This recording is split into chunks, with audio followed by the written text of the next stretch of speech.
बड़ी जानकारी देते हैं आपको। मुख्यमंत्री नायब सिंह सैनी एक्शन में है। श्रम विभाग में उजागर हुई अनियमितताओं पर सख्त एक्शन लेने की पूरी तैयारी। मामले की जांच के लिए उच्च स्तरीय जांच कमेटी का भी गठन कर दिया गया है। जांच समिति मामले की विस्तृत रिपोर्ट 1 महीने में सौंपेगी।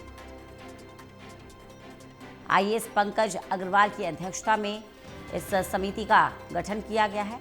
आईएएस राजीव रत्न, आईपीएस पंकज जैन इस जांच समिति के सदस्य हैं।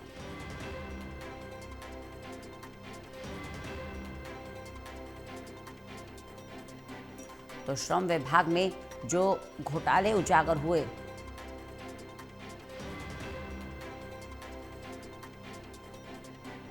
उसको लेकर अब जांच की जाएगी। जांच कमेटी का गठन भी कर दिया गया है। मुख्यमंत्री नायब सिंह सैनी एक्शन मोड में। श्रम विभाग में उजागर अनियमितताओं पर सख्त एक्शन की पूरी तैयारी। उच्च स्तरीय जांच के लिए कमेटी का गठन कर दिया गया है। इस जांच समिति को 1 महीने में ही अपनी विस्तृत रिपोर्ट देनी होगी।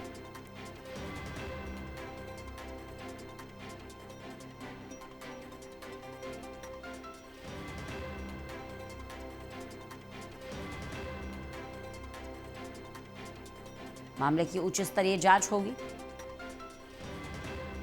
जांच को लेकर कमेटी का गठन किया गया है। आईएएस राजीव रतन और आईपीएस पंकज जैन इस जांच समिति के सदस्य हैं। आईएएस पंकज अग्रवाल की अध्यक्षता में ये जांच होगी।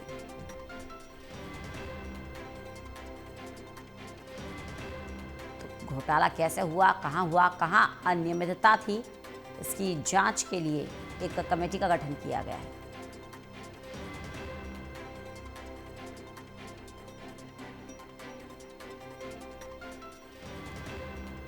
मुख्यमंत्री नायब सिंह सैनी एक्शन मोड में।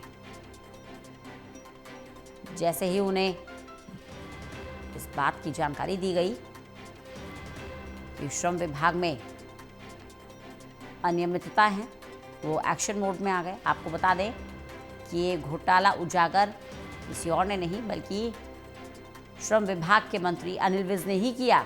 अपने ही डिपार्टमेंट में अनियमितताओं की जानकारी उन्हें जैसे ही पड़ी, उन्होंने मुख्यमंत्री को इस बारे में जानकारी दी।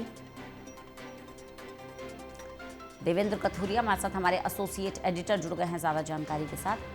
देवेंद्र, श्रम विभाग में जो अनियमितताएं थी, अब उनकी जांच के लिए कमेटी का गठन कर दिया गया है। मुख्यमंत्री एक्शन मोड में, क्या ज्यादा जानकारी? देखिए रंजना, अनिल विज के पास श्रम विभाग है। अनिल विज मंत्री जी ने खुद अपने विभाग में, श्रम विभाग में अनियमितताओं को सामने लाया था। पहले ऐसे मंत्री 8 महीने में दूसरा अनियमितताएं हुई हैं, घोटाला हुआ है। इन्होंने मुख्यमंत्री को चिट्ठी लिखी थी कि इसकी जांच कराई जाए।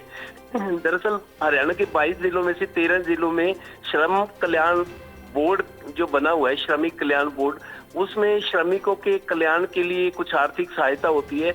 उसमें बहुत बड़ा फर्जीवाड़ा आया है। 13 जिलों में कुछ जगह तो ऐसे हैं जहाँ 95% नू, पानीपत और कैथल, ये 3 जिले ऐसे जहाँ फर्जीवाड़ा 95% था।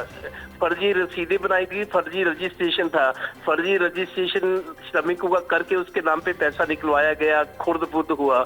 तो कुल 1500 करोड़ का ये घोटाला था। मुख्यमंत्री को चिट्ठी लिखी थी अनिल विज ने कि इसकी जांच कराई जाए किसी उच्च स्तरीय विश्वसनीय एजेंसी से। तो अब जांच कमेटी बनी है जिसके अध्यक्ष आईएएस पंकज अग्रवाल है और दूसरे सदस्य है वो आईएएस राजीव रतन है और तीसरे आईपीएस है पंकज नैन, वो आईजी स्तर के अधिकारी हैं। इन 3 आईएएस और आईपीएस की एक कमेटी बनी है, ये जांच करेगी। 1 महीने का समय इस कमेटी को दिया गया है कि कैसे ये घोटाला हुआ, कौन कौन इसके पीछे है और उनकी कार्रवाई की जो सिफारिशें होंगी, सरकार उस पर फिर विचार करके आगे की कार्रवाई करेगी। फिलहाल ये है कि एक उच्च स्तरीय जांच कमेटी बनी है। 1500 करोड़ का घोटाला, वो भी अनिल विज जैसे मंत्री के डिपार्टमेंट पे। जी बिल्कुल, ये चौंकाने वाला भी है और साथ ही साथ कई तरह के सवाल भी खड़े करता है। बहुत बहुत शुक्रिया देवेंद्र हमारे साथ जुड़ने के लिए, इस जानकारी के लिए।